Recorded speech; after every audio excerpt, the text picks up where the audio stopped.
Yeah, I really want to get my like rooms moved around. I'm doing stripping in the extended major. Yeah, and then I'm doing it all like conversation. Oh, that's right. So it's like, yeah, but yeah. No, I mean, the best lectures are always free. Just like this. I kind of want to. Like I like nature history. Just I don't know like because I really like that. Yeah, or like other degrees distinguishing, but I'm just trying to avoid doing any history. My life. I didn't take it like over again. Yeah. Yeah. Yeah. I know what you mean. I think. Okay. Part of talking about Chris, do you want to check the sounds coming through? Yeah, sure. Yeah, I know what you mean. I mean, I wouldn't know exactly, but like, these are really good things. And it's just, I don't know. So I write to follow when people bring up stuff. Yeah. I know that it's like, I've got a lot of lecture, but where I come up, it's kind of like, I mean, I'm always counting to bring anything up. I'm just kidding. Don't bring anything you don't.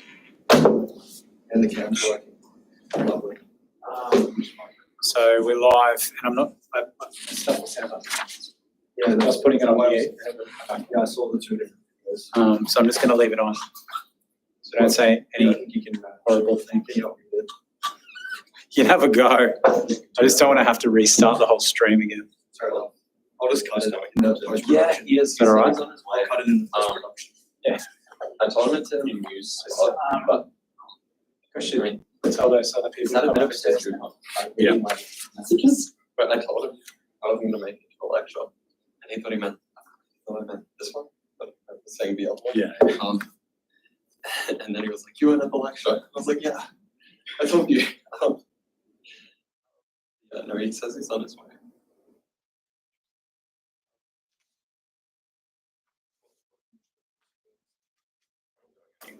I haven't just trying to see.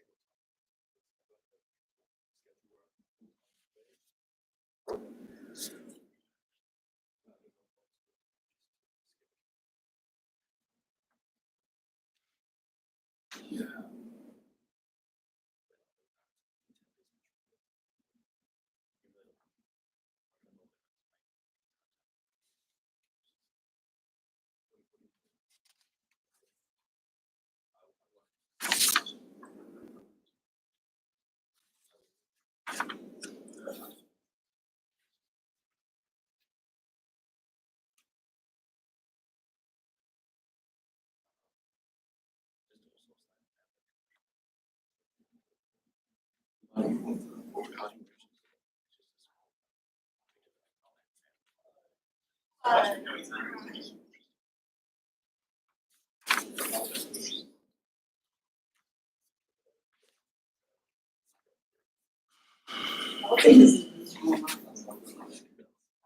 Hello again.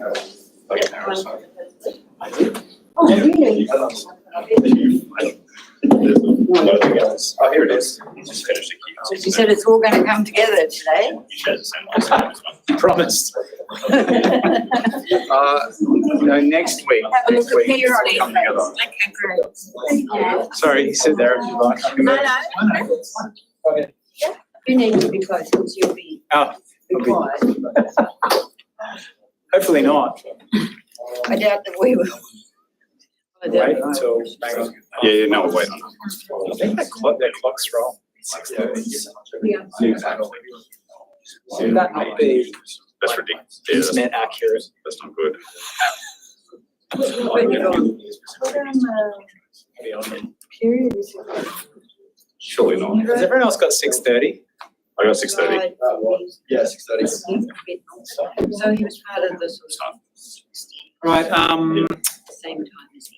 thanks for coming to the penultimate session in this seminar series on the thought of Slavoj Žižek.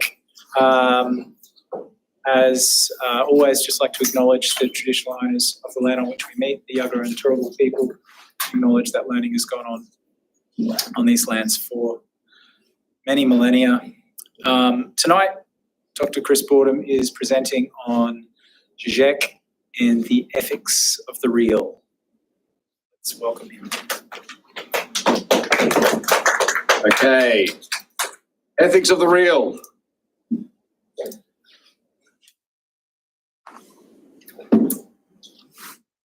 So tonight's going to be a fairly straightforward presentation. There's only 3 sections of this presentation.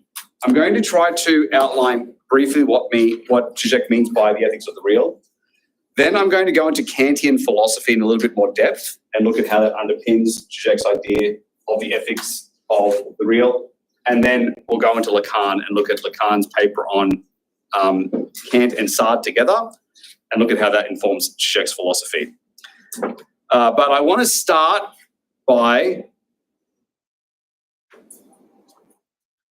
Okay, so I want to start by asking some questions, I guess surprising us about some of the statements that Žižek has made about ethics. Because normally when we think of ethics, what we think of is the philosopher's job who's philosophizing in ethics is to tell me what I should do in a particular situation.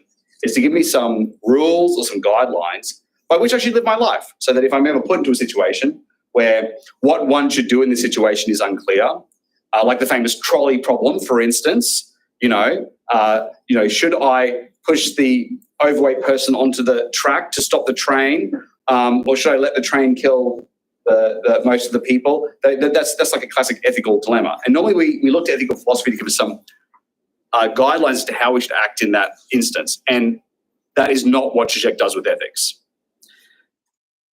So let's just recap on what we've done so far.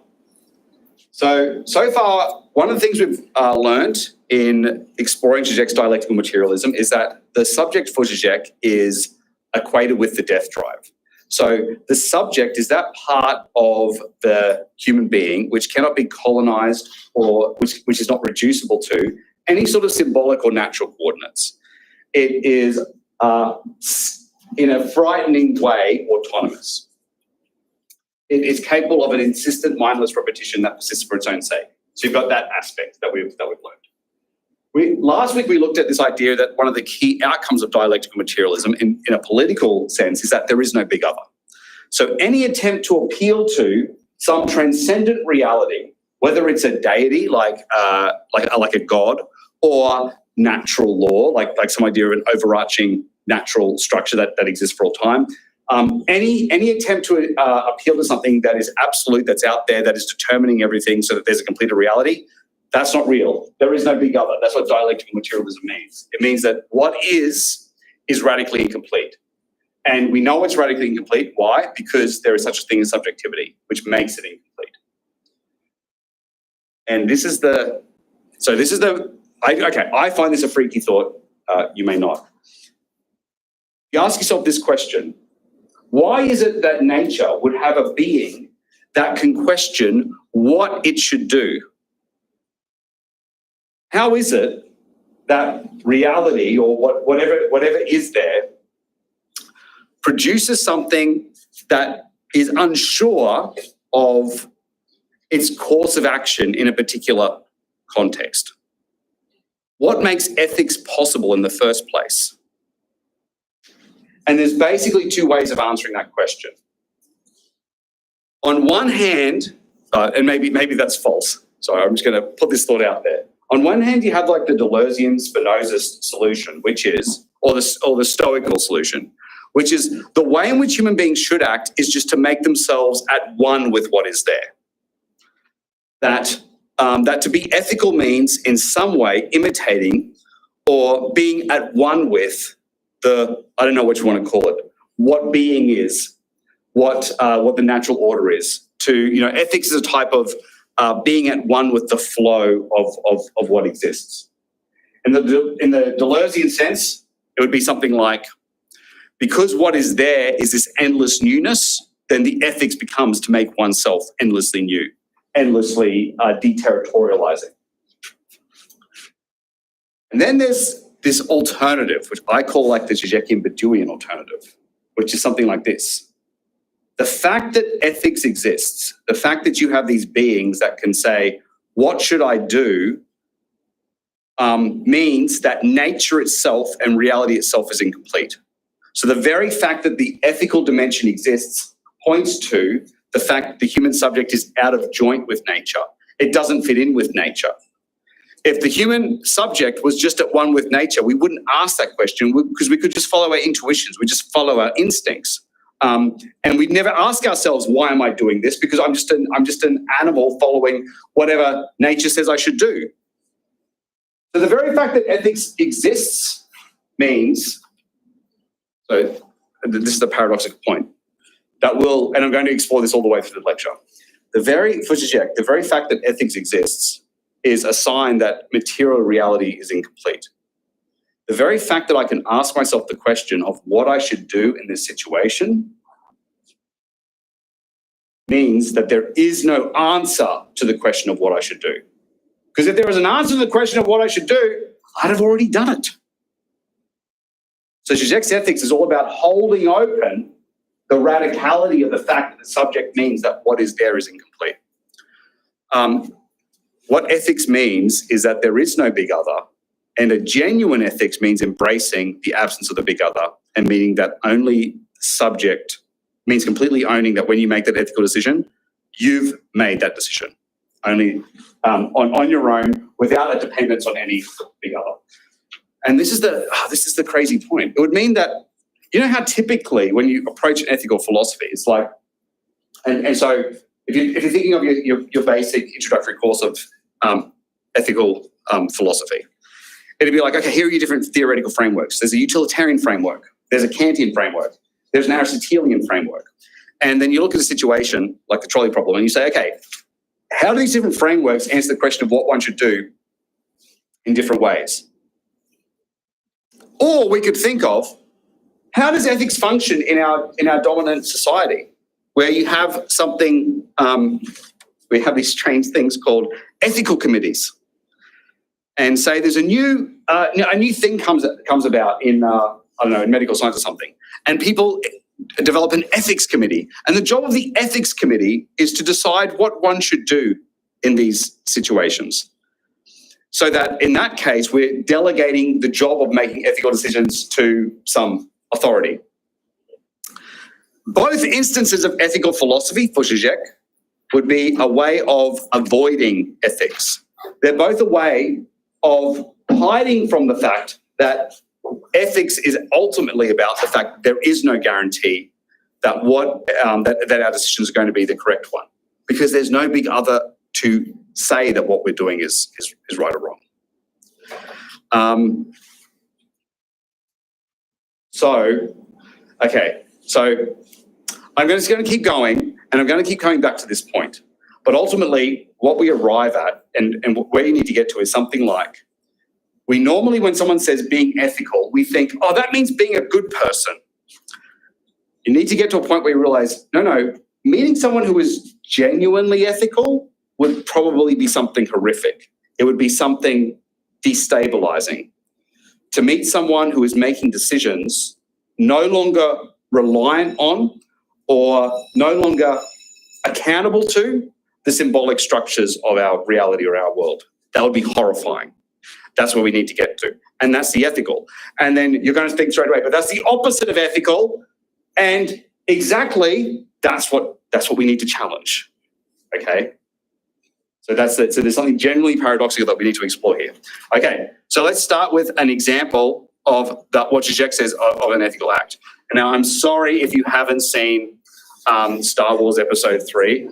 And I also apologize. I accidentally put this quote twice at the top of the page because I meant to put another quote on there, but that's okay because this is actually it's one of my favorite quotes from Žižek. This for Žižek is an ethical act.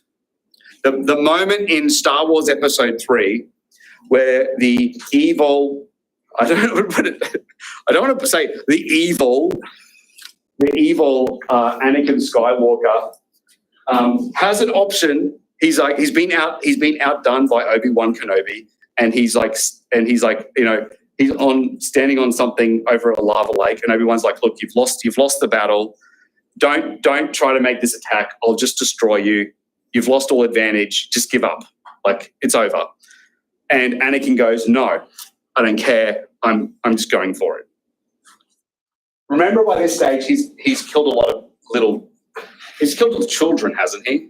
He's not a nice person. Okay, so keep that in mind. Like, he's by all he's bad person, bad Anakin. He's Darth Vader, or he's about to become Darth Vader. This is Žižek's quote when he talks about this being an ethical act. Just before the end of the duel, Obi-Wan makes one last appeal to Anakin to return to the path of goodness. Anakin rejects it, and although he is already seriously wounded, he summons up his last forces in a desperate attempt to strike back. I cannot resist the temptation to perceive Anakin's insistence as a properly ethical stance, similar to that of Mozart's Don Giovanni, who refuses the stone guest's last-minute offer of salvation. In both cases, what appears at the level of content to be the choice of evil is at the formal level an act of asserting one's ethical consistency. That is to say, they are both aware that, from the standpoint of pragmatic, egoist calculation, renouncing evil is preferable. They are both, at the end of their lives, aware that there is no profit in persisting in their choice of evil. Nonetheless, in an act of defiance that cannot but appear uncannily ethical, they courageously remain faithful to their choice out of principle, not on account of the promise of any material or spiritual profit. So that gesture by Anakin is a genuinely ethical gesture. And I want to show one other quote from Less Than Nothing, where Žižek talks about a debate he had with someone else about not being willing to go against an ethical principle. And I'm just going to start with these two to throw out the problem, because both of these examples, I think, on the surface look like Žižek's saying that being bad is good. So, and we need to understand why that's not what he's saying. And we'll come back to why. So this is an account that he has about a debate with Bernard Henry Levi. So he related what maybe was or not a personal experience to illustrate his opposition to killing.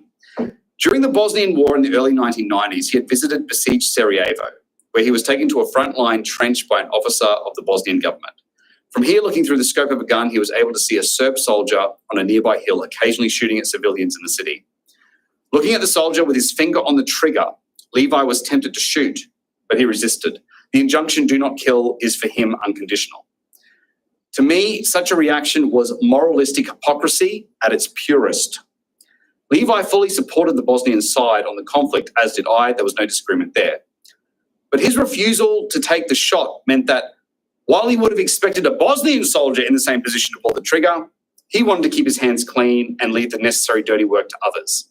In the face of such a dilemma, the only truly universalistic stance is to be ready to dirty one's hands.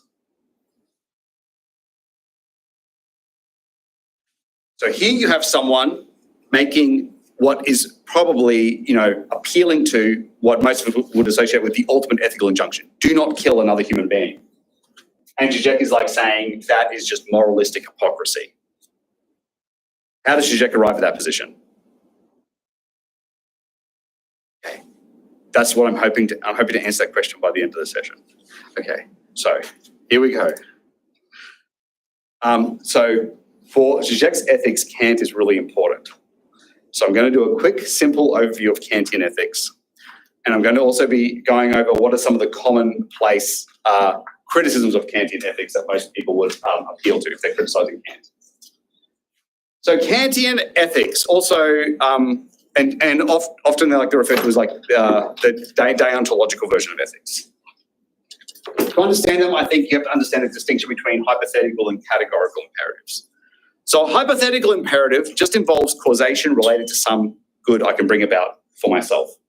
So a hypothetical imperative would be something like, if I want to not be hungry, I should eat food.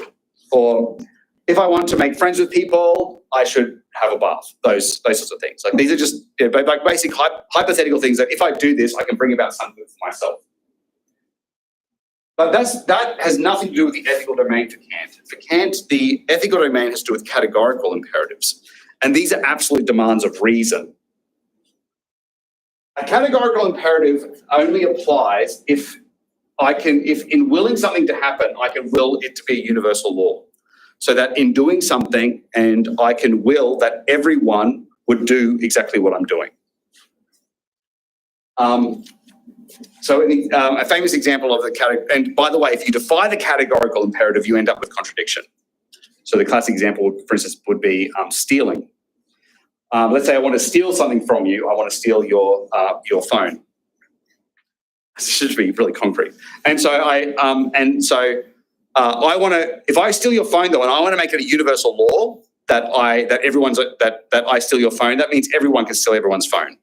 But if everyone can steal everyone's phone, then what's the point in me stealing your phone? Because someone's just going to steal it off me. So property becomes meaningless if everyone can just steal. Or we can take the example of lying. I want to lie to you, so I want you to assume I'm telling the truth. But if I'm going to lie, I want to make it a universal law that everyone can lie. But if everyone lies, then no one's ever going to believe anything anyone says, and then there's no benefit in me lying in the first place. So any benefit I was going to get out of lying disappears once I try to turn it into a categorical imperative. So the categorical imperative gives you things that, like treating everyone as an end in themselves, or such as treating everyone as property as belonging to them. It gives you some of these ethical things that you shouldn't go against. Like one should never lie. But the important thing, and this is where Kant is really different from, say, utilitarian ethics and Aristotelian ethics, following a categorical imperative has nothing to do. If you actually were going to be ethical, then that is something you do that's self-legislated based purely on reason. It's got nothing to do with what you want to do, with your particular situation, with anything in the situation, or with anything your particular culture wants. It's just something that, or with you even being happy. It's like the ethical is, an action is only ethical if one does it because it is ethical. And one of the key ways in which Kantian ethics differs from consequentialist or utilitarian ethics is that for Kant, the ethical is all about intention. It's all about motivation. It's like what motivated you to commit this act? Was it that you were doing it for the sake of just because it was good, or were you doing it to get some material benefit? The moment you're doing it to get some material benefit, it's not ethical anymore. That becomes important later. But here's the thing. So for Kant, if you're doing something for a hypothetical imperative, that's not freedom. If I'm eating something because I'm hungry, I'm following the dictates of my body. If I'm bathing just so people won't hate me and I don't want to feel rejected, that again, I'm just following like my emotions and so on. To be a genuinely ethical person means you're following the dictates of reason just because they're the dictates of reason. So for Kant, the ethical is actually this expression of autonomy. When I can act according to the categorical imperative, I'm acting according to reason because reason says I should do this. And any other consideration to do with what makes me comfortable, to do with what makes me happy, to do with what culture says I should do, all that goes out the window. None of that matters. Where ethics comes from is just the fact that this is what reason says. So it's when you're ethical that you're actually being free. And every time you're following some other instance, which is like, say, giving into the dictates of your natural instinct or your body or so on, that's just pathological. So that's that, and which is just Kant's word for you. Well, you're just following your natural inclinations. That's not being free. That's just following nature. There's something in that is sort of very counterintuitive for us because, and I discussed this in the talk on freedom. In our cultural context, our consumer capitalist context, we have a tendency to associate freedom with just giving into pleasure. Now that, and in a way that defies, say, social convention. So from a Kantian perspective, that's the exact opposite of freedom. Giving into the desire for pleasure is just going to leave you restricted and in thrall to the dictates of your body. It's not freeing at all. Where human beings express freedom is in their ability to follow these rules that are based purely on reason. Okay, so that's just basically traditional Kant. Yeah, okay. Problems with Kantian ethics. So many criticisms. And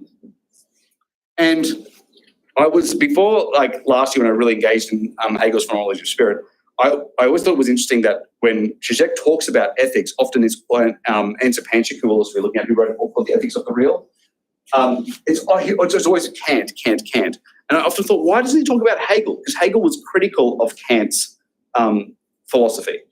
And it wasn't until I sort of looked at phenomenology of spirit that I realized all the things that Hegel says are wrong with Kant are the things that Žižek says are right with Kant. So it's not so much that he disagrees with Hegel's criticism of Kant. It's like he looks at Hegel's criticism of Kant and goes, exactly, that's what's good about it. So it is actually still, so for Žižek, Kant opens up an avenue, a way of thinking about ethics, but Kant can't follow through on it. He doesn't have the courage to go all the way to the end. And Hegel's criticism opens up what the true implications of Kantian ethics are, which we'll get to. But here are the basic criticisms of Kant's philosophy. One is that, look, he's too inflexible and he doesn't take the consequences into account. The famous example is a critic, I don't know his name, but a critic in Kant's time said, okay, you're saying lying is always wrong because you've categorical imperative.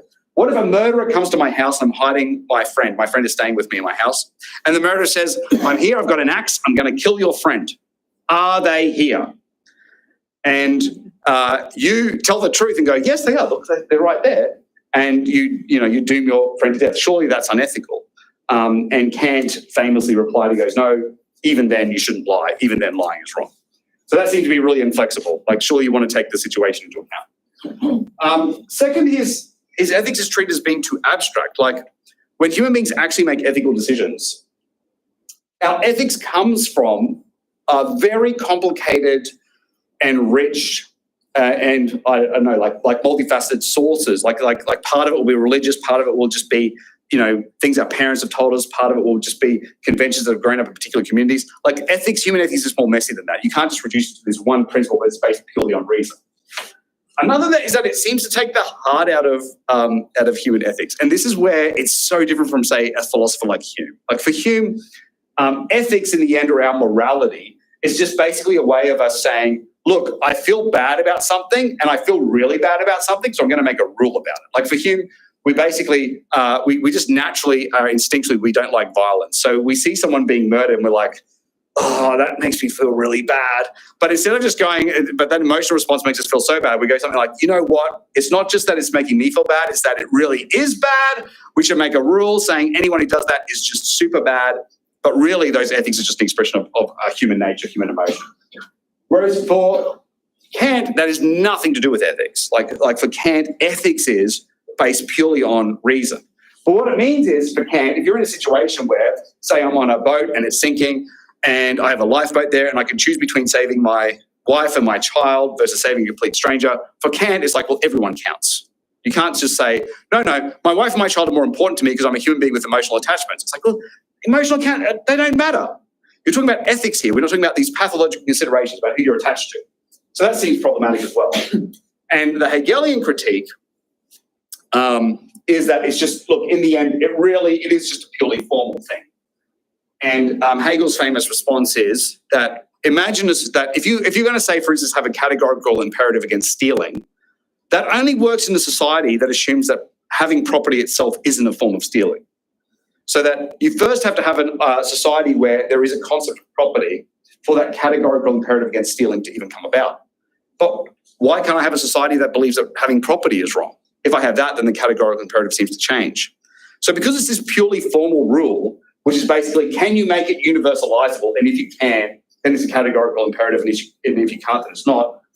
It's almost like it doesn't actually give you any content except in certain contexts. So there's all the problems with Kantian ethics. Okay, so, and they are all genuine problems. Oh dear. So this is why Žižek loves Kant.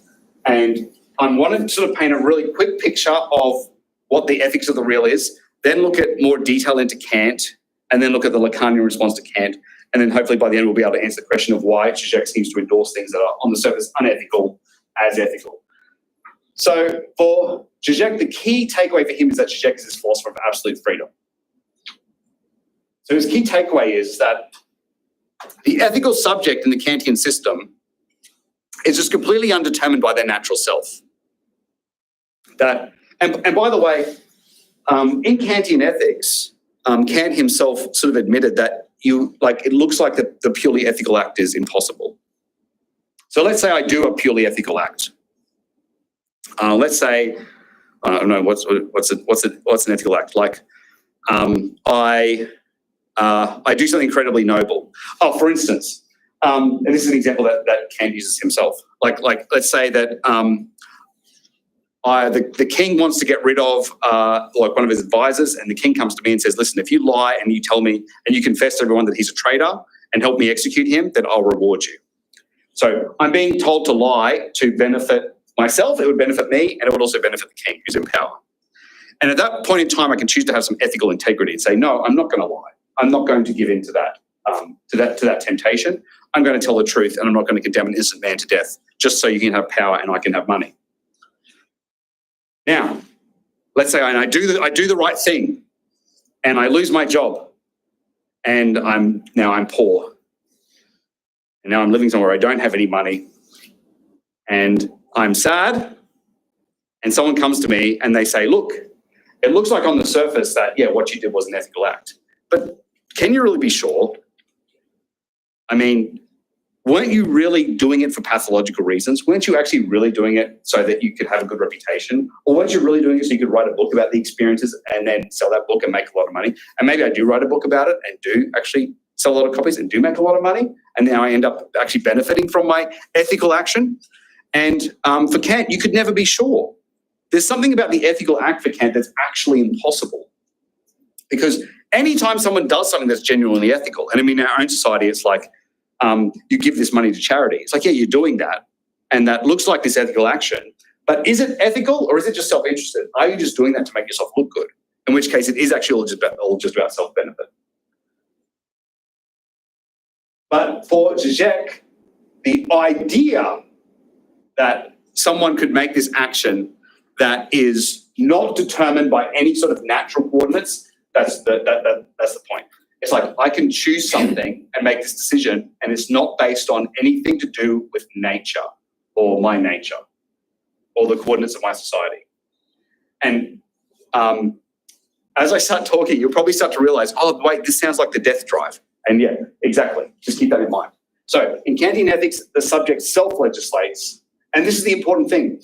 For Kant, when you follow that categorical imperative, you're not following a rule that's being dictated by your society. You're following a rule that's dictated by reason. So you're actually self-legislating it as a rational subject. So you're inventing the own law that you're following.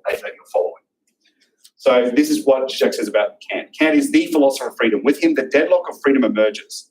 This is to say, with Kant, the reliance on any pre-established prohibition against which we assert our freedom is no longer viable. Our freedom is asserted as autonomous. Every limitation and constraint is completely self-positive. And its implication is precisely that there is nobody out there, no external agent of natural authority who can do the job for me and set me my limit, that I myself have to pose a limit to my natural unruliness.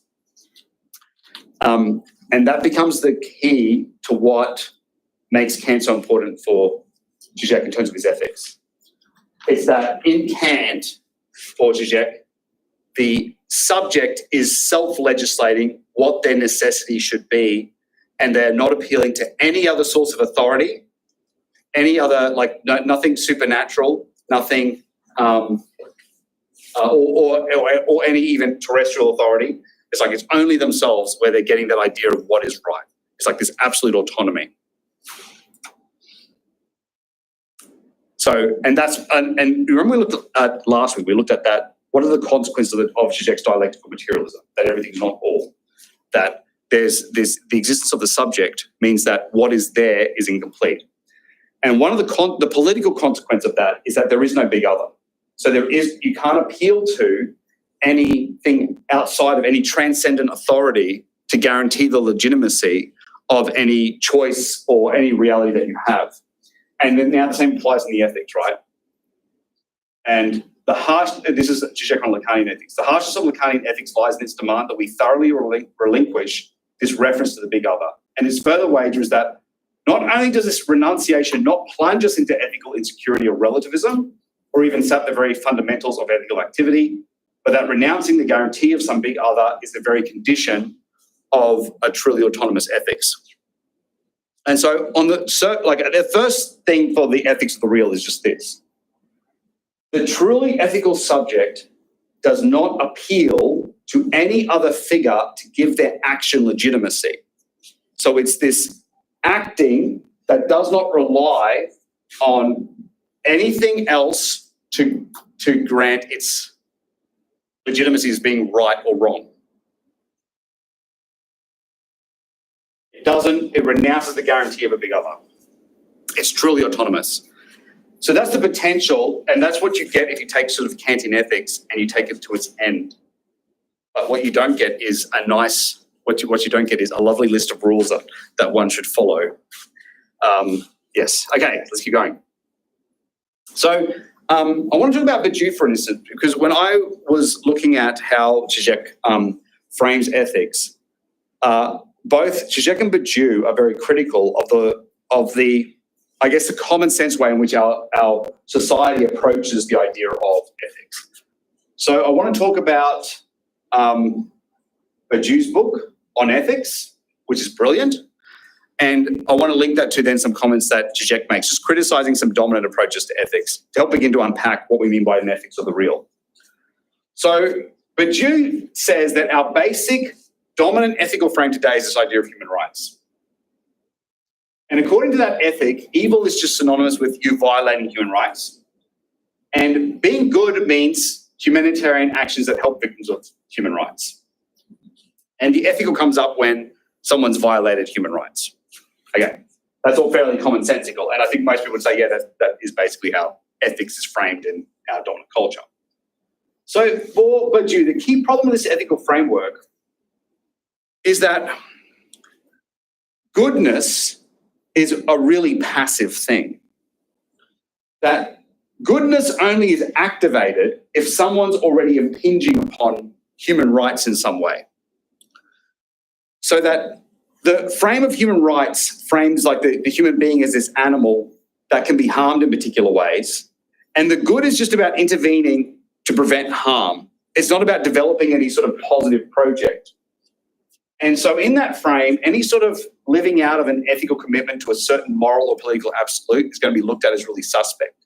It's like straight away it's going to be saying, oh, sorry, that's totalitarian if you're dealing with sort of absolutes. And Badiou's problem with that is that if that's your basic frame of the ethical, then the way that you're framing the human being is that the human being is just this thing that can be harmed, and that's it. The human being is this thing that is capable of being hurt, or is something that can be protected from being hurt. And that's its ultimate end. And any call to being something more than that, straight away you get accusations of being suspect. So in this ethical framework, the dominant way in which we frame ethics is always in relation to the victim. And that's a quote from Badiou's book on ethics. So if the ethical consensus is founded on the recognition of evil, it follows that every effort to unite people around a positive idea of the good, let alone identify man with projects of this kind, becomes in fact the real source of evil itself. And for Badiou, that's problematic because what it shuts out is the possibility of a radical commitment to a cause for its own sake. And that, according to this ethics, becomes forbidden.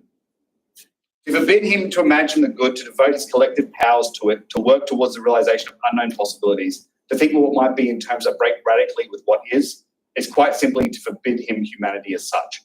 And this is where both Žižek and Badiou fascinate me, because both of them appeal to this idea that to actually be really human and to be really alive, you have to have this idea of something inhuman. For Badiou, that's being a subject that's carrying the truth in some way.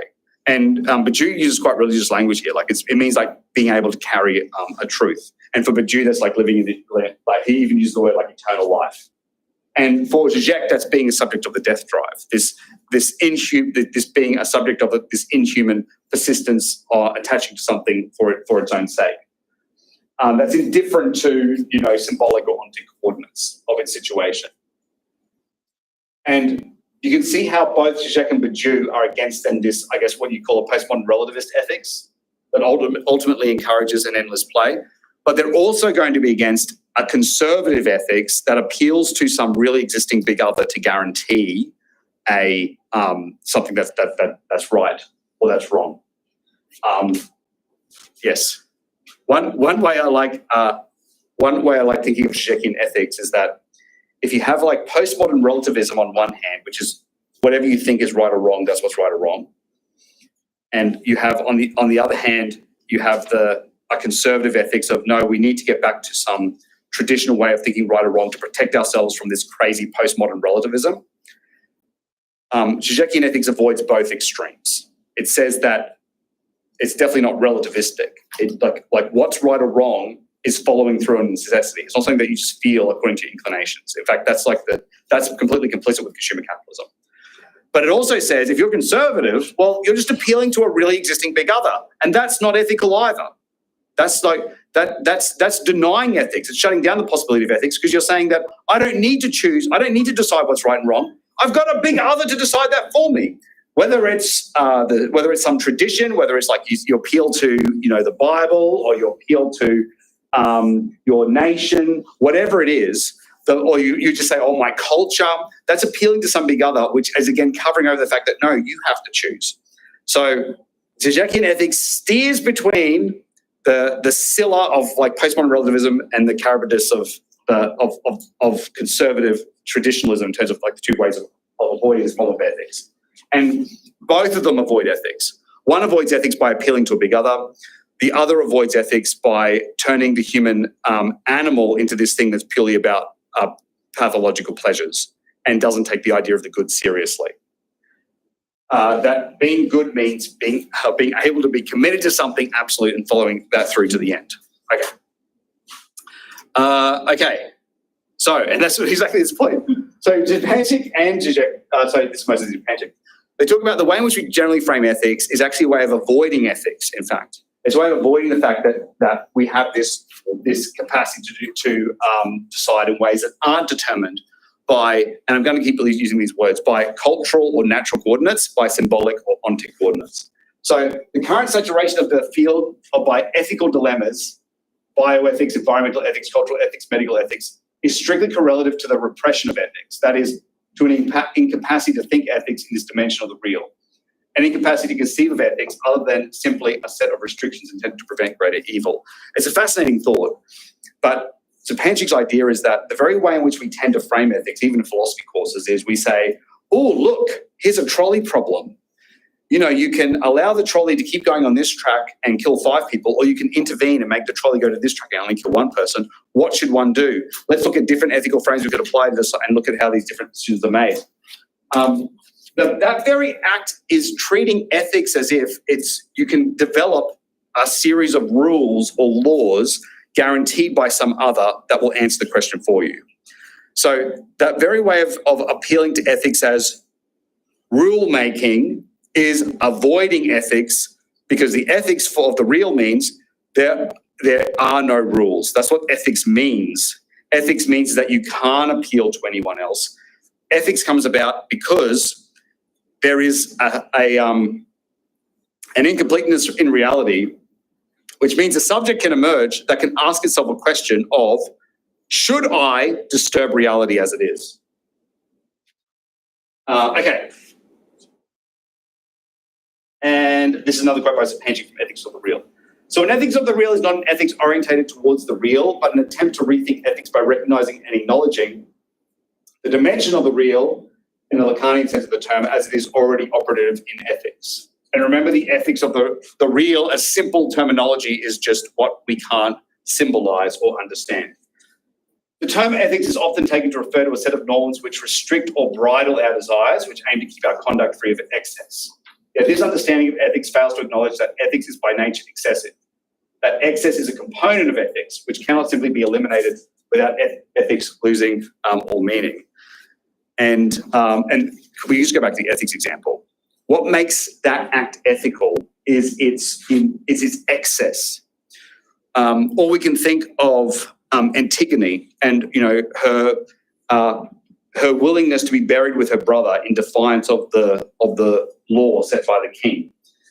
And there's something excessive about this. There's something pointless about it.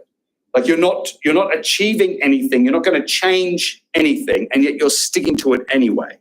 That's this idea of the ethical that is missed when you try to turn the ethical into something like what one should do in this situation to keep everything balanced and good and to maintain the status quo. So the ethics for Dependent and Purdue is traumatic because it's a sign that the subject is out of joint with being. And moralism is how we hide from the ethical. So for Žižek, when you talk about morals, what you mean is you're talking about like these social rules that we just abide by to avoid the trauma that we are ethical creatures who are actually radically responsible for what we choose to do, and that we can choose to do things in a way that is not appealing to or reliant on anything else, which is radically self-grounded. Okay. In our lesson, and I found this helpful for me, he talks about like 3 false options when it comes to like alternatives for ethics. So one is liberal hedonism, and this is like a dominant consumer capitalist ideology. The point of life is to seek out enjoyment and get rid of old-fashioned neurotic rules. It's basically point of life is to have fun. That should be our ethic. But for Žižek, the problem with that rule is that look, that is basically just living in complicity with consumer capitalism, where you have a big other saying the point of life is for you to enjoy. That's what good consumers do. So go ahead and do that. You're just basically being that you are appealing to a big other who would say that is a legitimate way of who is guaranteeing that yes, that's a legitimate way to live your life. You then have I've always found this criticism interesting. So he's also against an immoralism. So immoralism here is that you decide on your own ethics and stay true to it beyond good or evil. So here he talks about Nietzsche, but he also refers to Stalin. So this would be an idea is that don't follow society, but you get to choose your own ethics and you just stick to it. The problem with which sounds so much like Žižek's ethics, but then he says, no. But this view still relies on a repressed big other. For Nietzsche, he says it's like the point of view of the future overman. And for Stalin, it's the future view of history who will look back and say, yes, your communist revolution was good. So he sees it in immoralism. So in immoralism, this idea that I can commit these horrible actions, but ultimately they're going to be justified in the view of this future self as still relying on the existence of a big other. And he says Western Buddhism. So this would be the idea that what would actually be ethical is realizing that all these things about desire and these false desires we chase after, that's all deceptive. We should get rid of it. He says, well, the problem with that is that, it should be, it implies enlightened perspective. I don't know what happened there. But for the Žižek, you can't get rid of desire. So the problem with this perspective is that it pretends to be indifferent to that, to desire and to our attachments with the world. And this is a key difference between the ethics of Western Buddhism and what I would call like a Žižekian Christianity. Whereas a Buddhist ethic is avoid desire, avoid attachment, separate yourself from the concrete situations of your world and try to, in some way, be above it, transcend it. Like a Christian Žižekian ethics is no, eternal life is found in attaching yourself absolutely to things in your world, to loving the things in your world, and to sticking to them no matter what. So there's an ethics of love involved in that, which is completely opposite to that idea of Western Buddhism. And yes, so that's to say, it's not the origin of an ethical commitment, precisely our excessive care and attachment, exactly what I was just saying. Our readiness to break the balance of the ordinary flow of life and put everything at stake for the cause to which we adhere. This is what a proper Christian love is about, excessive care for the beloved, a biased commitment which disturbs the balance of the whole. So that's a nice little overview of what the ethics of the real is. The big thing is now is like, how does this relate to Kant? by the time you get to here, you're sort of thinking, so what you're saying is you pick out something in your world, like an object or a cause, and you commit to it absolutely. But surely we've gone well beyond this idea of a Kant, which is all about being just a following a rational principle for the sake of that rational principle and not being motivated by anything pathological, by anything contingent in my world. This seems to be radically motivated by those contingent things, like this excessive care. So what we need to do now is look at Kant and begin to look at a Žižekian reading of Kant. And we're going to look at reading Kant and his ethics of the excess. And I might pause there. So we'll take a 5-minute break. So we won't break now until 7:20, and then we'll kick off with the second part. Let's give everyone a break. Hey. Sorry, I was late. I'm like, how did you guys get in? We went the door open on the second level, but we had to go up the fast stairs. And it was, so we went through and saw it, and then we came down and opened the sliding glass doors for everyone. Oh, that's nice. Yeah. I don't know why, but I thought It was lovely people opened the sliding glass doors for everyone. Oh, that was so cute. Very cool. What we got. It's an ethical commitment. Yeah. See, I always thought of like thought experiments as like the trolley problem, showing the fact that classic ethical theory is inconsistent.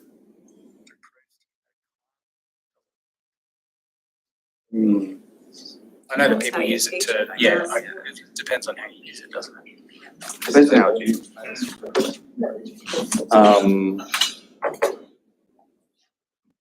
I'd have to think more about that, because I think that to Panch's point is something like the very fact that that's how, like our model for teaching ethics is, here's a situation.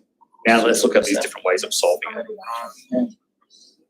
What it means is you're framing ethics as if the purpose of ethics is to give you a solution. The purpose of ethics, yeah. Whereas, in fact, what ethics means is there is no solution. That's the difference. I missed the start. So is Žižek going to ultimately agree with that? Not quite. He says that he agrees. He basically says can't realise something, but then couldn't follow it through.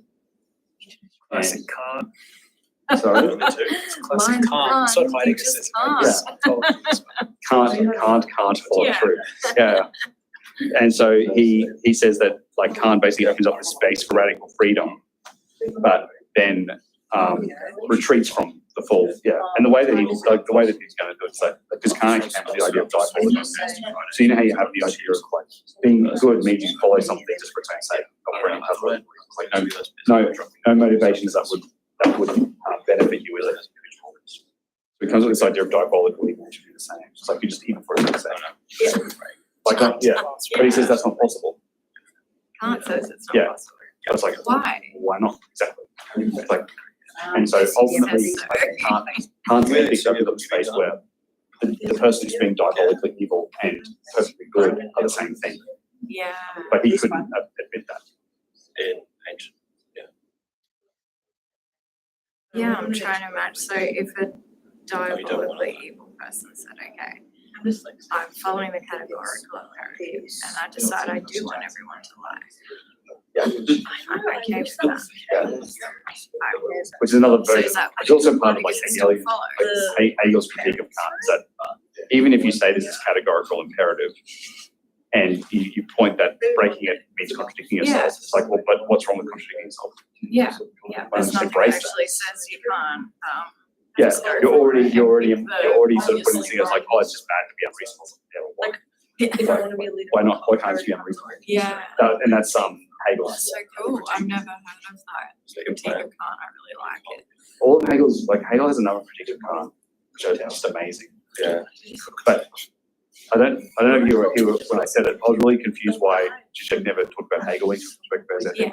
But then when you read the Phenomenology of Spirit, you realise all the things, the positive things he says about Kant are basically all the things that Hegel pointed out in his critique. Interesting. So they are actually. I was interested in that nature thing as well, trying to decide whether I So agree with it or not. his argument against Nietzsche is that Nietzsche still relied on reading on each other And that's, I remember talking about this once, and I thought that Oh, would that's be cool. really We've already. because Yeah.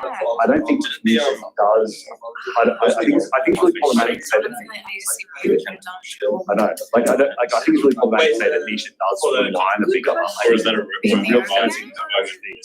I don't know, Oh, okay. but I think there's definitely an argument to be made that. Figure out who it is, yeah, who's the big other? Well, for him, it's the Ubermensch. Oh, okay. But I don't think that's a big other. No, I don't know. Isn't the Ubermensch like an alternate big other? Wouldn't that be another way to frame it? Yeah, and it's also, Like the Ubermensch hates the idea of there being, of appealing to anyone outside That'd be a good themselves. job. yeah. So I don't know, I'm And interested, it's not one, a big other has to be this one, right? yeah, You definitely. can have full survival, and then like, oh, we have to give rise to Yeah. Ubermensch, and you can have everyone's coming Yeah. up, everyone has the possibility of adding. So it'd be interesting to look at the idea of, like, Žižek's critique of Nietzschean ethics. Yeah. That's a good Actually, theory. I just asked that simple I think question. she was. I think she just had foresight. Does the Ubermensch appeal to, But do like where you do Žižek's, Yeah. you know, like Right, you they critique don't of keep Yeah. Nietzsche, and then Yeah, like, don't what keep predictions. Nietzsche might respond. Maybe they do. yeah, we just do it on paper. Yeah. It's really I do Yeah. some fun philosophy. And because, but also that question of, because I think using that Platonic idea of the other help clarify what the Ubermensch is about. That is actually I find sometimes Yeah. the opposite of how was Ubermensch not involved in the big other. I can't really do it. But it is, but I wonder if, like, for me, it's complex, like, and I think my intuitive thing is it's all about the word. It's all about, yeah. Do you, and it should just be reasonable reading the words. But you and Žižek and everything seem to be constantly foiled by the words. And Deleuze is the other big thing that everyone else, right? Also, yeah, I don't know a bit about. oh, I do like it. Okay, I'm gonna keep going. Really easy to brag. It's like, Okay. The next part, we're going to be reading a lot of quotes from Critique of Practical Reason. Which is a well worth reading. Very interesting text. First point about the way that Kant characterizes ethics is this idea that it's the ethical duty is almost something like this is something impossible, something surprising, something that's traumatic. And Žižek says that in Kant's description, ethical duty functions like a foreign intruder that disturbs the subject's homeostatic balance, its unbearable pressure, forcing the subject to act beyond the pleasure principle, ignoring the pursuit of pleasures. And again, an ethical act is one that does not comprise or express the entire person, but is a moment of grace, a miracle which can occur also in a non-virtuous individual. Do you begin to see the blurring between the way that he's describing the ethical here and the way we're looking at the act? It's a moment of grace. Both these things are something that happen to someone, not something that one chooses to do. This is why such acts are difficult to imagine and why, when they do occur, one often tends to invent a narrative which normalizes them. So Žižek's point is that if someone did do something that was genuinely ethical, people's spontaneous response would just be to say like, oh, but they were just doing it because they want to look good. Oh, but they were just doing it to be popular. Oh, but they were just doing that to have some sort of, and because the idea of someone doing something that's genuinely ethical is traumatic for us. It's like, no, we don't want to admit that's possible. We want people, we are, what is it like? From a psychoanalytical perspectives, we're, I'm not going to use this word right, we're basically hysterical animals. Because of how we're,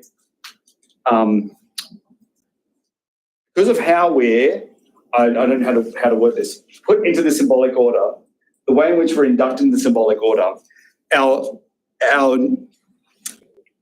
basic desire will be we want to have a big other. We want to appeal to someone who can tell us what to do. And I know we keep coming back to Trump, but those sorts of right-wing politics, you really see that just in, it's like what they give you is some ultimate figure who is right, who you can just point to them and say whatever they say. And it takes away from you any sort of need to decide or choose or any sort of question about who you really are, like in that appeal to having that definite idea of a big other, of having a master, you can say, oh, great. Now I don't have to ask those questions about what I should do or what I am. I know what I am. And now I can just sort of sit back and eat cake and read magazines. Like that's so the ethical is going to pull us against that. And that's why we don't want to admit that it's even possible for Žižek. Okay. So, first point that Kant makes. It was not the first point, but one of the points that Kant makes that's important is that the categorical imperative is only derivable from reason. It's a priori. It's not derivable from anything in the natural world. So in a practical law, reason determines the will immediately, not by means of an intervening feeling of pleasure or displeasure, not even in this law, and that it can serve as pure, and that it can, as pure reason, be practical as what alone makes it possible for it to be law-giving. In other words, what makes the ethical different from, say, the pathological, which is just the word I'm using to mean like any sort of desires or goals you would have as the fact that you're a biological entity with certain with a body that gives you certain pleasures and displeasures. We just think of the pleasure principle. The point of the practical law is that it doesn't care about any of that stuff because it's operating according to pure reason. It's almost like it's coming from this super sensible realm that's indifferent to the fact that you're a biological entity as well. It's universalizable. It's about this pure form of the law. The Kant goes on. It is therefore the moral law of which we become immediately conscious as soon as we draw up maxims of this will for ourselves. That first offers itself to us, and inasmuch as reason presents it as a determining ground not to be outweighed by any sensible conditions, and indeed quite independent of them, leads directly to the concept of freedom. And you can see how the very fact that we can follow this and that this law isn't dependent upon anything that's rooted in our biological reality is what allows it to be something that expresses our freedom. But how is consciousness of that moral law possible? We can become aware of pure practical laws just as we are aware of pure theoretical principles by attending to the necessity with which reason prescribes them to us and the setting aside of all empirical conditions to which reason directs us. It's a great line. But basically the point there is that how are we working out what these absolute principles are? Well, the same way we worked out what the categories are of the understanding. Stop looking at what the actual experience says and just look at what are the things that have to be in place for, in this case, in the case of critique of pure reason, what are the things that have to be in place for experience to be possible at all? Things like, well, we have to believe in cause and effect. We have to believe there's a point of a perception that's perceiving things. In the case of moral laws, what are the things that we have to assume are the case for practical reason for morality to even be possible in the first place? And one of the things we have to believe in is this idea of is to experience the pressure of the moral law is to become aware of the nature under the autonomy of pure practical reason. I love this quote. So, and this is really fascinating in Kant. So on one hand, Kant is like, look, you're following this because the reason dictates it, right? So it's self-legislated. No one's telling you to do this. But on the other hand, you have to experience this as something you have to do. So you become you're still a part of nature, but now you're under the autonomy of this pure practical reason. So this law must therefore be the idea of a nature, not given empirically, so I don't see it anywhere, but yet possible through freedom. And yet me being able to reason rationally is the way I assert my autonomy, it's the way I assert my freedom, the fact that I'm not just completely conditioned by the natural world, and hence a super sensible nature to which we give objective reality, at least in a practical respect, since we regard it as an object of our will, as pure rational beings. So if we're going to interact with each other as if we are all an end in ourselves, and if we are all following that basic principle that I shouldn't treat you in a way that I wouldn't be treated myself, as if we're all these rational creatures, that's nowhere observable in nature, Kant would say. It's like that actually, what that points to is that we're appealing to some sort of super sensible ideal of nature, something beyond nature, which we're able to use to self-legislate about how we should behave. Can you begin to see how, like in Kant's philosophy of the ethical, you have this real division between that the ethical is not a natural thing anymore, and that's where it radically breaks from Hume, especially, who Kant's responding to. Because as I've already said, for Hume, the ethical is very much just a way that it's really just human beings having emotional reactions to things, and then we turn them into rules. But it all comes back to just our human nature and to our biological reality. Whereas Kant wants to say, no, when we're talking about the ethical, we're talking about a different dimension that's beyond nature. It's not about our biology. And that's the thing that Kant arrives at. When it comes to the moral law, we are both sovereigns and subjects at the same time. So we self-legislate. So I say, I have to do this. I don't have any choice but to follow this ethical imperative as this rational being. In that feeling that I have to do it, I'm telling myself I have to do it. In a way, I'm putting reason in charge. I'm saying I'm demanding that I follow this dictate. And at the same time, I'm a subject to it. And this becomes really important for why Žižekian ethics is not like your postmodern relativist ethics, which is just don't let anyone tell you what's right or wrong. You just do whatever you say you can. In Žižek, we see this again and again. And whether it's his definition of freedom, which is, again, following through in your necessity. His idea of love, which is, which is like you have to, like love is something that happens to you, not something that you choose. And yet again, you have to follow through in your necessity. In ethics, it's very similar. Ethics is not, you get to decide what the rules are as this fully conscious, autonomous being, and, you're sort of self-legislated in the sense that you're in control. It's that you feel like this is the right thing to do, and I can't feel otherwise. I can't think otherwise. I have to follow through on a necessity.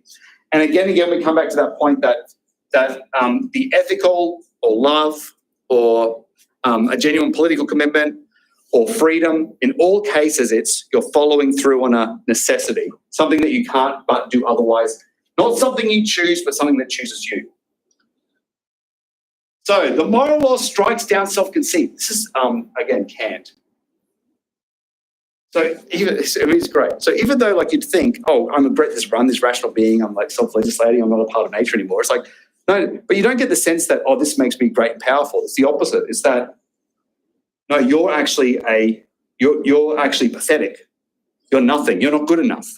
It's actually something that constantly puts you down, right? So the moral law strikes down self-conceit, the idea that you're good. It is at the same time an object of respect in as much as, in opposition to its subjective antagonist, namely the inclinations in us, it weakens self-conceit.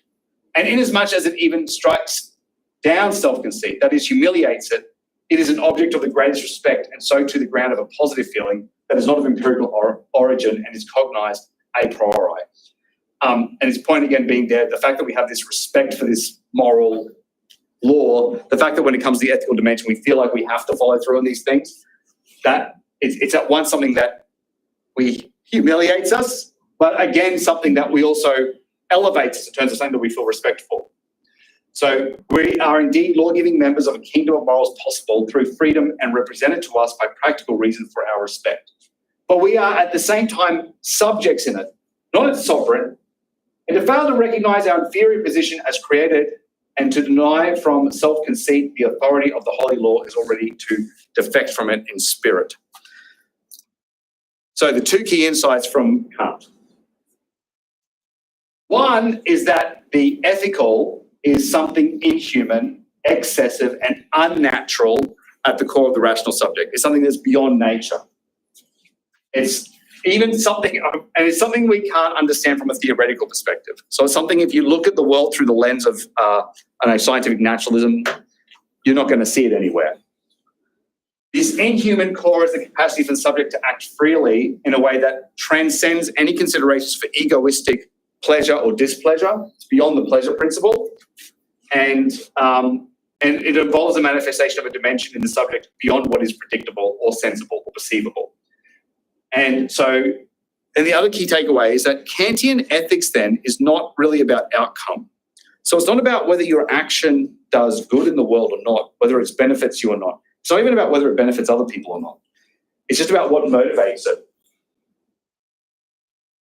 And the categorical imperative reveals a properly, then we could say, inhuman desire, not motivated or tempered by the features or conditions of the world, And of course, we already know the name for a desire that is not tempered by any natural coordinates. Death drive. So the truth of Kantian ethics for Žižek actually ends up being death drive. This a capacity to follow through on something just for its own sake, not for anything else. Okay? And you can see why Kant himself is going, and so for Žižek, Kant basically realized that at the heart of the ethics is not, oh yeah, this is good, everyone should do this, but that, oh, hang on. Ethics means that a human being is this being that goes beyond any sort of control, that has to decide for itself what it is. And that's frightening. And so he turns, he sort of falls back from that and then says, and in a while I'll explain why. And sort of begins to say, oh no, but what, like in Critique of Judgment, he begins to paint a picture of how we sort of posit that there is we sort of have to posit the idea that there is an afterlife and that there is a God and so that when we do good things, ultimately we'll be rewarded. And he pulls back from following through on this basic insight, right? Okay, so that's wrong. So now I'm going to talk about Lacan's famous paper in Kant avec Sade. Kant with de Sade. There are two key arguments in this paper. One is that ethics is about desire. That was Kant's one big breakthrough. And the other is that the origin of this moral law itself is stained by desire. Okay, I'm just going to start going through the paper. So Kant has this famous example of practical reason when he says, look, I can show you why, and I mean, on the surface, it's a convincing argument. He goes, I can show you why the ethical is not the pathological. If you remember the situation I explained earlier to you, if a king comes to you and says, can you lie about this person for me? And he's going to get executed, neither is the person going to get executed, but you'll get promoted. And we can imagine someone saying, no, that's wrong. I refuse to do that. I'm going to follow that through. And are you willing to die for that? Yes, I'm willing to die for it. And if someone was willing to do that, we'd go, wow, that has ethical integrity. Like, that's admirable. That's real. Something that's pointing to something that's important. But then Kant has this other example. Suppose someone asserts of his lustful inclination that when the desired object and the opportunity are present, it's quite irresistible to him. Ask him whether if a gallows were erected in front of the house where he finds this opportunity and he would be hanged on it immediately after gratifying his lust, he would not then control his inclination. And he basically says there's no way someone would do that. So basically the idea is like, we can imagine someone dying for the sake of ethical integrity. Can you imagine someone saying, oh, you can't handle like your control over your sexual desire? You really want to have sex with that person? Okay, great.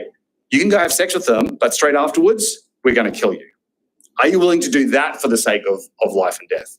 And Kant goes, there's no way anyone would say that they would. And Lacan's point is that, no. Look, that shows a profound misunderstanding what human beings are like.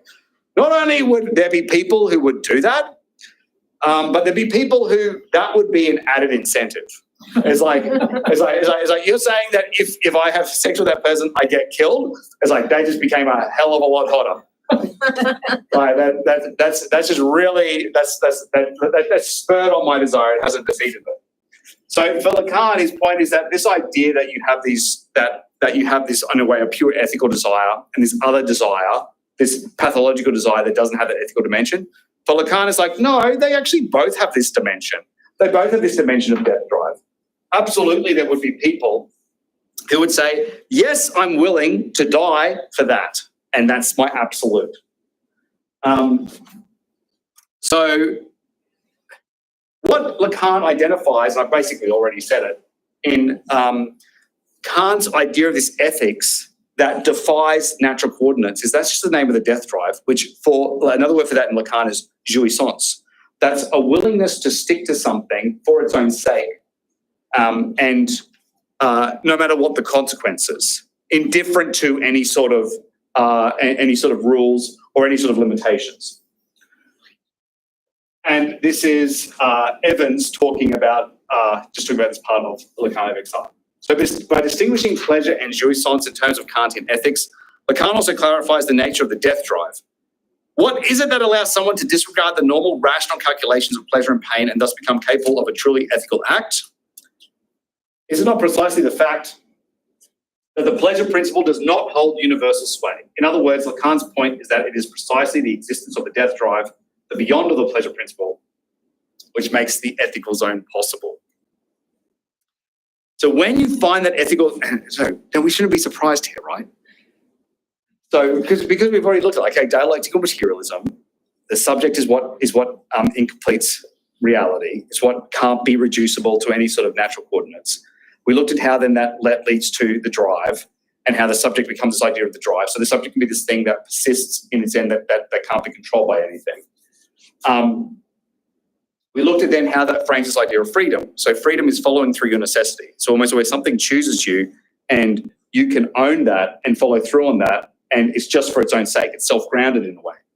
And when we get to the idea of ethics, it's the same thing. It's like the ethics just becomes this. It's when the subject's death drive manifests itself and persists in this course of action because it can't do otherwise and refuses to bow to any sort of limitations. And Lacan's point here is that the death drive is what makes the ethical possible. Now, but that's just another way of saying what I said earlier. The fact that the ethical exists means that nature is incomplete. It means nature has thrown up this thing that is able to ask, is nature a good thing? Should nature exist? What is to be done? That point of undecidability, that's where the ethical emerges. And that's why the ethical is part of this traumatic fall, this traumatic interruption into stable or predictable coordinates of our reality. And that's why we're going to want to hide from the ethical. But it's basically, what Kant saw is like, okay, the ethics is about this absolute, this thing where you choose it and you persist on its own end and you're just indifferent to what society says or to what nature says. It's like, yeah, that's for Žižek, it's like, yeah, that's the subject. That's the death drive. It's like this thing that can persist on its own and that's just indifferent to everything else. The thing is, by saying it's purely formal, what you've identified is that you can't constrain it by these constructed laws like thou shalt not lie and thou shalt not murder and those sorts of things. Because they're all symbolic. And this thing is indifferent to that. It's going to decide for itself. It doesn't care. It's like, you can't, it's this thing that can't be, that is undetermined, radically undetermined. So that's where you get this ethics of beyond good or evil. If death drive is a necessary condition for the ethical imperative, then that imperative is indifferent to this idea that there's right and there's wrong. This confused me for a long time, and it still confuses me. It's like, how can you talk about the ethical, and at the same time, you're talking about the fact that there is no ethical, sort of. And that's what's hard to get your head around. It's like, yeah, the ethical is the fact that there is no ethical. That's the ethical. It's like the fact that there's nothing you can appeal to. There's this thing where you have to choose. And this is where Kant shied away from the thought. So Kant actually did develop, you know how we came up with that idea of this absolute good. So someone who did something absolute good would be someone who, I follow through on this decision just for its own sake. I do this just because it's good. I'm not doing it because it benefits me. I'm not doing it because I'm going to get a lot of retweets. I'm not doing it to make my parents proud. I'm just doing it because it's the right thing. And Kant said, okay, well, imagine someone who's diabolically evil. And this would be someone who just does the wrong thing and is committed to evil just for its own sake. And Kant sort of imagines that figure, someone who would be committed to evil, not because it was helping them or giving them pleasure, but just for fun. Not even for fun, sorry, just purely for its own sake. I think the figure of the Joker comes close here. Like, there's a great part in, I don't remember, what's the second Nolan film? The Dark Knight. You know when the Joker gets all the money and then he goes, what's my half? Is that my half? Okay, I'm just going to burn it. Like this gesture of, I'm not doing this for any gain. I don't care about gain. I'm just doing it for its own sake. And in a way, you'd have to argue, because then you have the Joker's laughter in a way. But in a way, like the Joker's laughter is just a laughter that's pointless. It's like, it's not about him enjoying himself, which is perfectly captured at the ending of the brilliant ending, which makes no sense in Burton's Batman, where the Joker dies, but he's still laughing. So he's dead at the bottom thing and he just had this repetitive laughter. That's the Joker's laughter. It's like there's no purpose to it. It's just the destruction for its own sake, and enjoyment in destruction for its own sake. Now, for Žižek and Zupančič, Kant makes this insight, but if you follow it through, you get to the truth of Kant, and that's what they value in Kant. So following Kant, but at the same time going against Kant, we thus propose to assert explicitly that diabolically evil, the highest evil, is indistinguishable from the highest good. That they are nothing other than the definitions of an accomplished ethical act.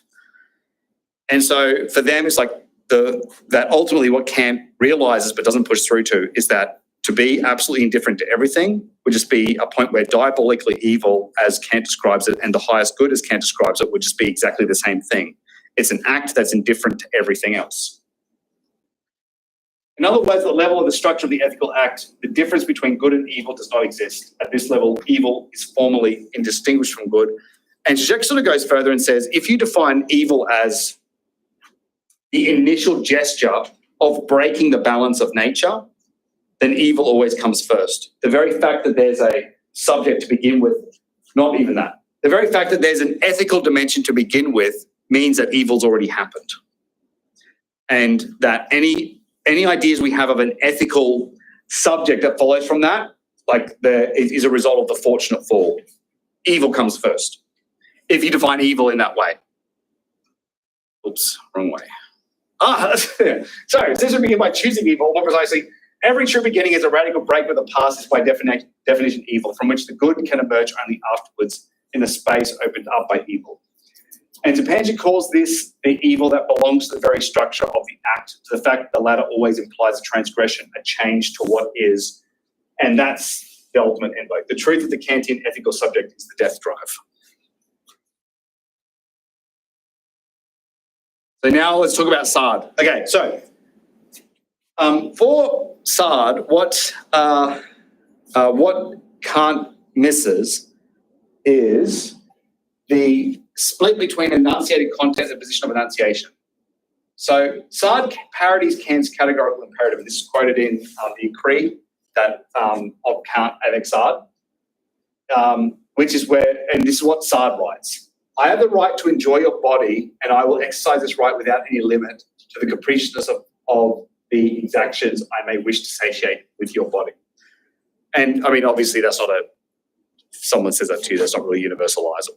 It's not really a categorical imperative. Yeah. But that's not what Kant's interested in. What his point is that the way that Sard frames it is that he gives the person asserting the moral law desire. Sard's maxim is more honest than Kant's appeal to the voice within, since it unmasks the split in the subject that is usually covered up. Thus, this discourse of the right to jouissance clearly posits the other qua free, the other's freedom as its enunciated subject in a way that does not differ from the tue, which is evoked out of the lethal depths of every imperative. Lacan's point here is that if you're going to have an imperative like thou shalt not steal, that's based on the categorical imperative, it's fine. You've got the enunciated content, don't steal. But who's saying it? And what's their desire? And that's what Kant misses for Lacan. It's like there's a question of the split of the subject. You're saying that you have this, you have this law that you're following, but who's saying it? And what do they want? What's the desire of the other? Where does that come from? And for Lacan, ultimately, that superego figure is something like a Sadian torturer that's constantly humiliating you, which isn't too it's not too different from what Kant himself says. Like he does talk about this figure, like this moral law, is in a way demanding so much of you that it just tortures you. Like it doesn't make you feel good. Like it humiliates you all the time. And Lacan says, yeah, we have a name for that. It's called the superego. And it's really important that we don't, there's a common sense assumption that, the superego is this positive thing. It's like you've internalized your parents' voices and it tells you, when to do the right thing. That's not the superego. The superego is the thing that says, you're not good enough. That's bad. You did it again. Why did you do that? What have I told you about doing that? I don't want to say anymore. It's like you'll start to sound crazy. But that's the superego. The superego isn't like, Oh, they have like the angel and the devil on either side. Yeah. The superego isn't like the angel and then the it is like the devil. It's like the it is just like this, by the time you get to Lacan, it makes sense to even talk about it anymore. Like the unconscious is something more complicated. But the superego isn't an angel. It's an abusive thing. It's like it's having fun out of hurting you by telling you you're not good enough. So don't think of the superego as like, oh no, we'd all just be following our natural inclinations if it wasn't for the superego. It's like, no, the superego makes people do horrible things. Yeah, it's a horrible thing. Sorry, I don't know what I was saying more. So that's not the whole. But for Lacan and for Žižek, that's not the whole truth, especially for Žižek. Like he sort of says, the common reading of like Kant avec Sade is that's what Sade points out. He points out that you have this categorical imperative, but what's the desire behind the law? Isn't there something behind law in itself and this absolute demands that actually wants to hurt, or that that is enjoying your humiliation, the fact that you can't live up to these high standards? But for Žižek, that's not the whole truth. There's a way to avoid equating moral law with the superego, and the way out is to conceive Kantian ethics as prohibiting the subject from allowing another to decide the content of its moral law. So Žižek says, the moral law does not tell me what my duty is, it merely tells me that I should accomplish my duty, and so leaves me for empty voluntarism. You see what he's done here? He's taken that Hegelian critique that, this Kantian ethic is just empty formalism, and Žižek goes, exactly. And what that means is the Kantian ethic never tells me what I should do. I have to decide what my own law is. And the moment you say that you can't appeal to a big other, that idea of there being an other who's getting enjoyment out of humiliating you no longer becomes a part of the ethical. The ethical then becomes something that you decide for yourself. Whereas he'd say someone like Eichmann in, the famous figure that Hannah Arendt writes about, who famously stood trial, and he basically said, I didn't, even though I did all these horrible things like organising the death of I think it would be thousands of people, even though I did that, it wasn't me, I was just following orders. I was just doing what I was told. I can't be responsible for that. That for Žižek is like that's exactly someone who is appealing to a big other to claim that, or I guess it's trying to turn Kantian ethics into something that would be like, I just do my duty. That is very much instilling on that there was a big other, and that big other covers over made decisions for me, so I didn't have to decide. That'd be like the opposite of the ethical. Whereas for Žižek, the very feature that brings us to the core of the Kantian ethical autonomy, it is not possible to derive the concrete obligations pertaining to one specific situation from the moral law itself, which means that the subject himself must assume the responsibility of translating the abstract injunction into a series of concrete obligations. The full acceptance of this paradox compels us to reject any reference to duty as an excuse. So Žižek is very aware of and critical of people who will use ethics as an excuse to hurt others, as it can be. And the example that Žižek often uses is, the sadistic, say a sadistic disciplinary who says, I don't want to have to punish you, but look what you've done. You've forced me to punish you. Now I have to punish you because that's the rules, and so on. Like that sort of excuse of the other says I have to do it, and that's why I'm doing it. That's the classic formula of the sadist for Lacan and for Žižek. And that is not the ethical. That's a denial of the ethical.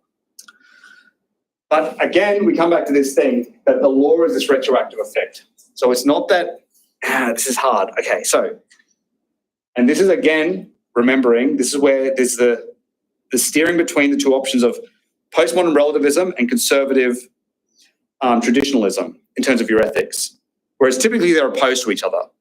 It's like, if you're not going to believe in our conservative principles, then you're just an anarchist and you're going to go out and do whatever you want. And likewise, if you're not going to believe, that in the falsity of everything, then you're just going to be stuck in some tradition. So where this ethics sort of steers between the two is that, yes, the ethical is something I decide, but when I decide it, it's like it decides for me. So we have to come back to that formula of freedom being, it's a necessity that chooses me, and I can't do other than do this necessity. So an ethical act is often something that and I'll just give you a few examples from Žižek's work, which are fascinating. And sorry, I haven't read them recently, so I won't know the exact details, but they're telling. So one is at the end of the book, he writes on how to read Lacan, and it's a story of it's quite a complicated story. So the story goes that there was Stalin wanted to invade a country. To do that, he needed to say that this country had organised for a top communist official to die on the operating table. To prove that, this person did die on the operating table. So the police arrested the doctor and the nurses and basically tortured them and says, confess that this country paid you to kill this top official. And the doctor gave in and the second nurse gave in, but the third person just wouldn't. She just refused to give in. And no matter what they did to her, she just says, oh, she just refused to give in to the lie. And she held on just long enough. Stalin actually died before she gave in. And because she held on, then no invasion happened.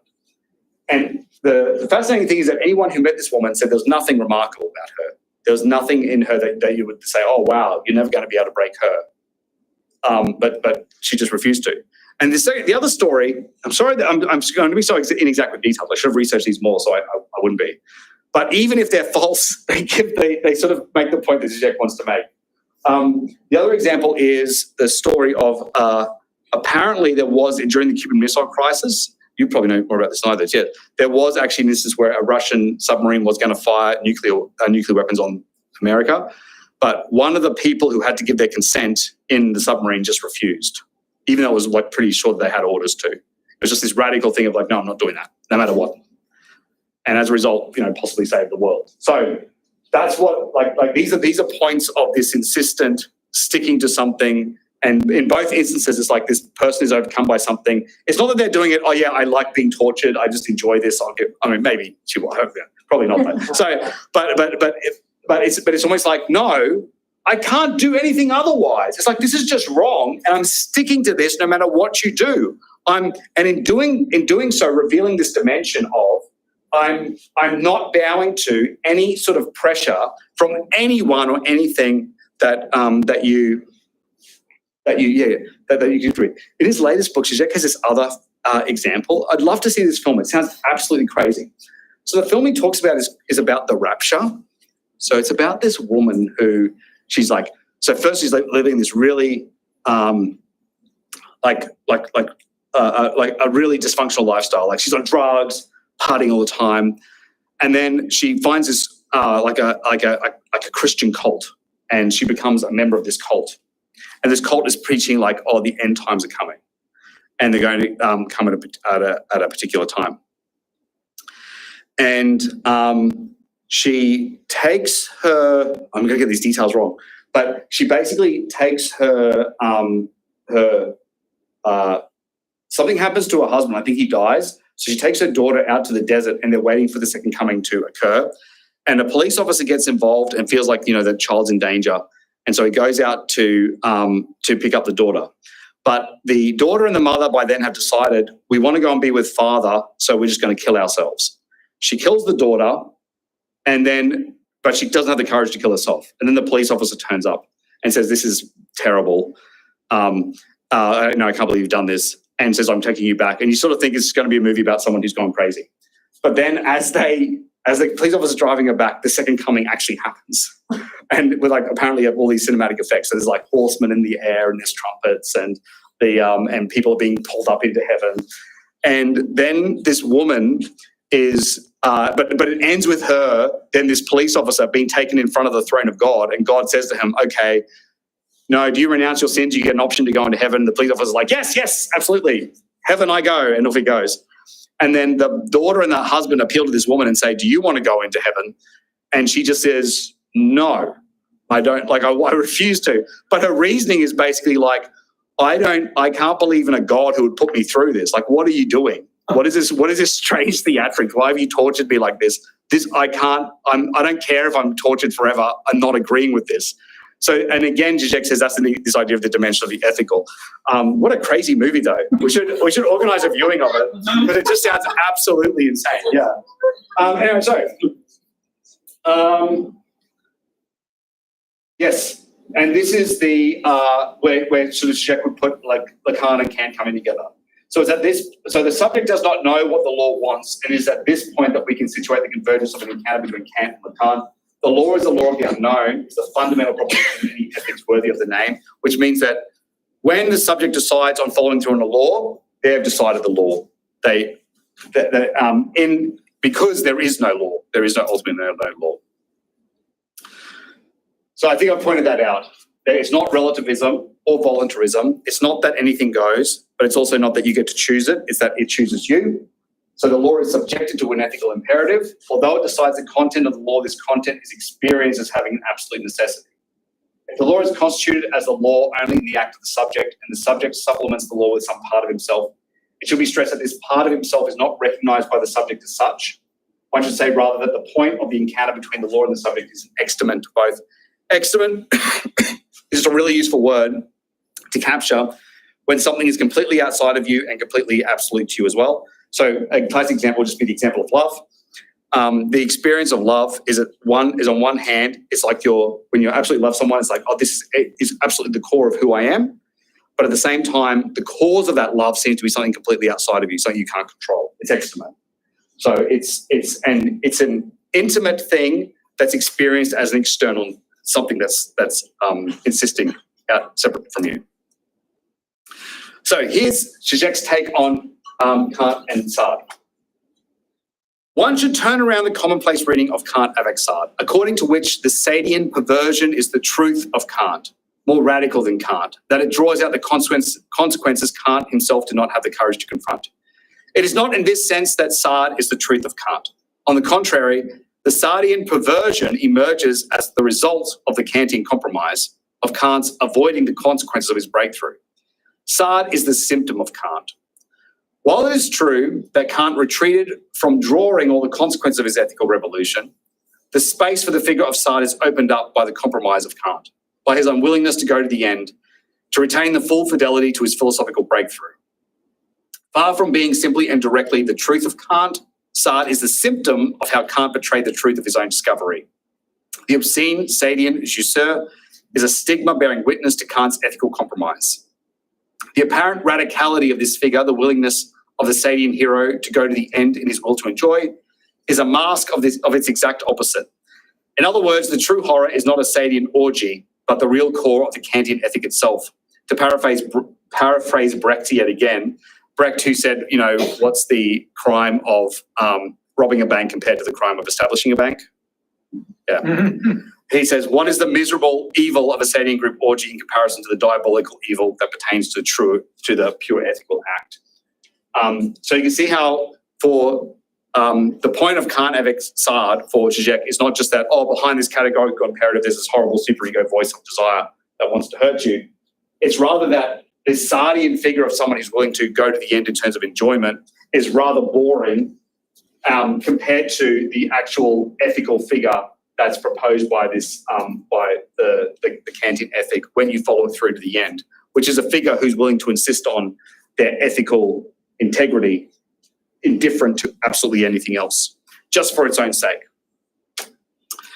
We're now ready to come back to where we started. So why would Žižek say that this is an example of going against the ethical, even though in this instance, if you're a Kantian, you'd say it's Bernard Henry Levi who's being ethical. He's following through on a categorical imperative that says one should not kill. For Žižek, this is why this is wrong for him. First of all, he's taking this position of a beautiful soul. And the beautiful soul for Hegel is this figure who looks out on the world and sees evil everywhere and doesn't realize how its own gaze is also implicated in evil. It wants to pretend in which it's somehow not a part of the world that's classifying as evil. And so in this act of saying, I am not willing to kill for the sake of this struggle, Levi for Žižek is implying that he's ethically superior to others with whom he is engaged in the struggle. So in this example, he's actually using ethics, this idea of one does not kill, as an excuse to not engage in the actual struggle that's happening in historical reality. He's not willing to get his hands dirty with the difficult work of fighting for the freedom of others. In other words, in this instance, ethics is the temptation. Ethics, the thing to do the right thing and not break the rules, is what's going to stop this figure from actually engaging with the fight of the other. And there's something also horrible in the fact that Levi is claiming he's standing in solidarity with his soldiers, and yet he's basically saying, but I need these soldiers to do the dirty work of actually doing the wrong thing and killing people. I'm just too good. I can't get my hands dirty. Like there's something horrible in this stance that withdraws from that sense of that struggle. So you can see here how the ethics for that Žižek gets from Kant is not an ethics of, I'm going to have these absolute pure laws that I don't follow. It's rather that, no, what matters is this struggle that you're in, and that's it. There isn't anything beyond that. And so you can't appeal to ethics as a means by which you say there's a big other who would say this is right or a big other who would say this is wrong, and so I can't follow through on this. Sorry. In other words, for Žižek, Levi is not being universalist. He's actually having to relegate the dirty work to the soldiers who he then implicitly says are not as ethical as him. So it's terrible hypocrisy as far as Žižek is concerned. So hopefully that's basically the sum up, because we've got a bit over time. So ethics is an expression of the death drive, and so it expresses this absolute autonomy of the subject, who is actually radically evil insofar as if we define evil as just being out of jointness with nature. The subject is completely responsible for the ethical law and experiences it as a necessity. And so the ethical, just the same as freedom, is following through on one's necessity. And the anti-ethical is to appeal to some big other to give legitimacy to your actions. And when combined with the universalist politics, the ethical involves concrete struggles from an engaged perspective in the name of a universalist politics. There's no space free from the negativity of subject, no space free from desire. And this is a quote I wanted to end on, because I think it sums up exactly what he thinks is wrong with the stance the person he disagrees with. There is no big other which guarantees our fate. All we have is the self-grounded abyss of our love. Love being these absolute commitments to the things that are actually in our world that we're not willing to compromise on. The end.